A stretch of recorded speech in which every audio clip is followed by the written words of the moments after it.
Welcome to the next installment in our VoltScript Venture series, JsonVSE Parsing Json. My name is Rocky Oliver, and I'm one of the lead geeks at HCL Labs working on the VoltScript scripting language.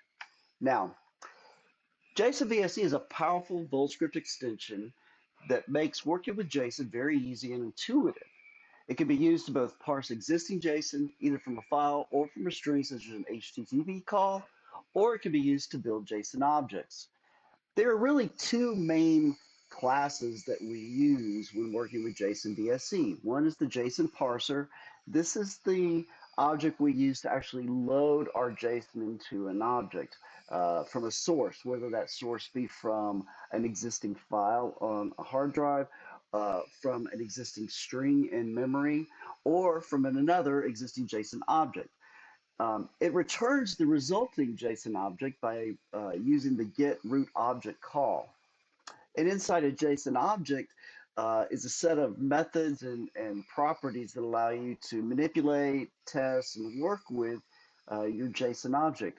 And a JSON object can be either a singular JSON object or an array of JSON objects. So today we're going to take a look at working with JSON that we've loaded from a file. You'll notice that I've gone ahead and used dependency management to load in my JSON VSE up here in my VSEs. You can see it there with the supporting files it needs. I have my setInit, which defines where the file is located so that in my code I can reference it by just using the asterisk JSON VSE and a use VSE statement to load it. Since there's no red squiggly lines, we know that it's actually found the file and loaded it successfully. I've gone ahead and created a little helper function called getJSONObject. And all this is going to do is use the JSON parser to load in a file based on a relative path that I give it as a parameter. And I'm using curdir or current directory to build out the full path to tell it where to load the file from my file system. And when it gets that file back, it's just going to use get root object on the parser object to return a JSON object back on the function. Now, I've arranged my code in a series of subs that's going to demonstrate each step as we build on this process and understanding a little bit better about how to use JSON VSE to work with JSON objects. I did want to show you real quick that you can get to the help for JSON VSE by going into the VoltScript documentation, click on References, and under References, go to VoltScript Extensions. And in extensions, I'm going to JSON VSE, and you'll notice it brings up the API help for JSON VSE, the API doc. And you can see here's the parser object, which is what I'm using to load from file. And if I click on that, you can actually see there's a little bit of help, an example, and it tells you the parameters. And then I'm also going to use the get root object to return my JSON object that results from being loaded into the parser. And then once I've got my JSON object, well, then I can use the JSON object's properties and methods to actually work with it, to figure out things like what type of JSON it is, to get values back, such as a scalar value. Short value is something that's very handy for troubleshooting. So you don't have to display the whole payload back. It'll give you the first, I think, 20 characters of your string. So you can just see that it loaded correctly. You also have things like ways of working with your JSON object and also ways of testing what you've actually got as a member of it. And remember, as you're working with the JSON object, it's just you work with each element in the JSON object as JSON objects. So if I were to pass down to a name or an address, then inside that, that is also a JSON object. And I would use scalar value or get object or whatever to get its value out. I could also test what kind of object it is, such as is it a number, is it an object, is it a scalar, and so on. I'm also going to show off doing things like using get child, get children, and get descendant path, etc., to show you some basics on working with JSON using the JSON VSE. Now let's take a look at my first example that I've written, which is simply demonstrating how I've loaded a file using the JSON parser and returned a JSON object. I have an example JSON here. It's very simple. It's a single JSON object. It's got some child objects in it. It's just first name, last name, etc. I want to load that into my JSON, and then I want to return it. So I'm going to use that little helper function that I wrote earlier, get JSON object. I'm going to give it a path to my file. I want to show you too that one of the nice things about VS Code is it makes it easier for doing things like pass. So if I hit a slash, you can see I can dive down, so I can go to like source, and then I can hit a slash and I can choose example one JSON, and that allows me to load it.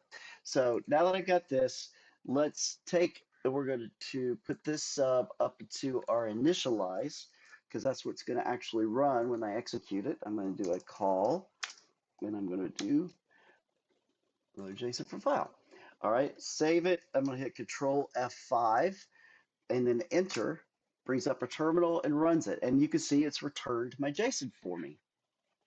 So that's a simple way of showing how get root object works and that it returns back. Now, what if my object that I'm loading from file actually contains an array of JSON objects? What's that look like? So let's go down here. We're going to look at example 2, which is showing a JSON array. Let me walk you through what's happening here. First off, let's take a look. The file I'm going to load is example02, and you'll notice that it's the same structure as that first one. It's got that same first element that we had in example 1, but because I have a bracket, we know that it's an array of JSON objects. So here's my first object, and here's my second object right here. So how would I get to, say, that second object? I'm going to come back here into main. We're going to go take a look at it. Let's see. So we have right here, I've got J objects, my main object. I'm going to say C object, that's like child object. So I'm going to load the file in from example 2. I'm going to first test to see if it's an array. If it is an array, then I want to grab that first element, and I'm going to return it as first element as a label at the top and then the actual object. If it is a singular, like if I loaded just that example 1, then it should come back and say only element and return the object there. So let's go ahead and we're going to copy our signature for that sub. Let's go up here. We're going to change it to example 2. Save it and Control F5, hit enter. We're going to run it. And you'll notice, let's scroll up, see what our result is. It says first element. So it did detect that it was an array, and it returned the first element, which is that first object we had. I could go down in here and change this to say a 1. So you can see it treats the get children as an actual array, and I can use subscripts to reference the different elements in the array. So I could do get children 1, hit save. I can also come down here, hit the up arrow and enter, and you'll notice it still says first element, but you'll notice it's the second element. It's the second one that I had loaded instead, because it's the USA address and Francis Jones, which in our example is the second element, Francis Jones. Now, what if I wanted to get to, say, the postal code in a particular file, and it's nested, right? So I've got it, it's under address, postal code.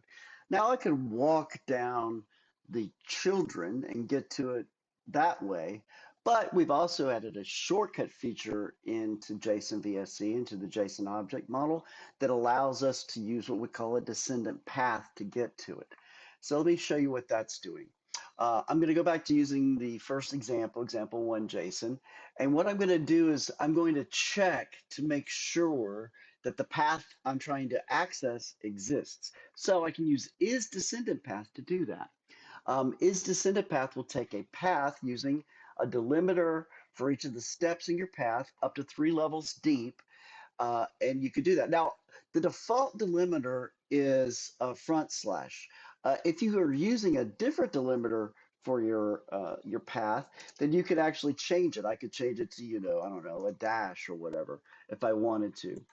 But since it is actually using the front slash, I'm going to leave it.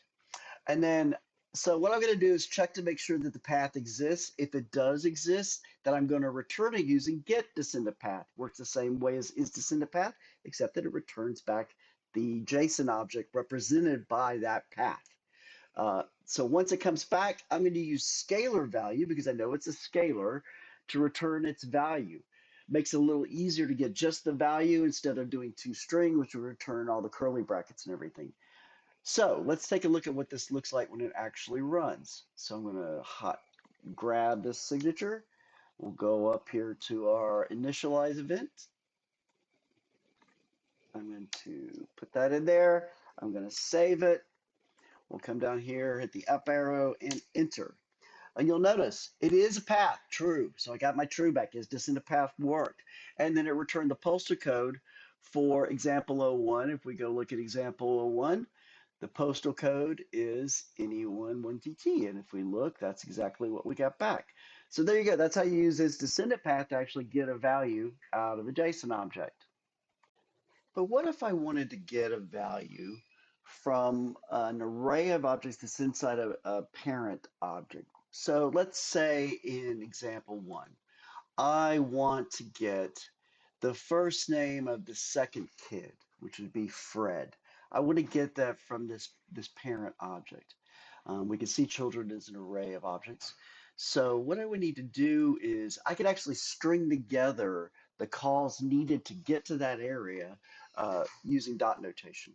So in this example, I'm loading the example1 JSON. The first thing I'm going to do is get the children object. And if we look, the children object is the name of that array. So I'm getting children, and then inside of that, I want to get the second one, which is a zero-based array or zero-indexed array. So the second one's going to be represented by 1 on the index. So I'm getting children, I'm getting the second one, and then I'm getting the first name object that's inside that particular child object. So, and then from that, I'm going to return its scalar value, which if everything is working correctly, it should be the name Fred, right? If we look right here, Fred, that's the name we want. So let's take a look. I've already added the nested calls up here in my initialize. So I'm going to save it, and then I'm going to go ahead and run it. And when I run it, you'll notice the second name came back. Second child name is Fred. So that's how you use extended notation, dot notation, nested calls, however you want to reference it, to work with your JSON object more efficiently and effectively. So that's it for your first introduction into JSON VSE and working with JSON from a file in your file system. Next time, we're going to take a look at working with the JSON VSE objects to build JSON and how to manipulate them, construct them, and so on. Until then, happy coding.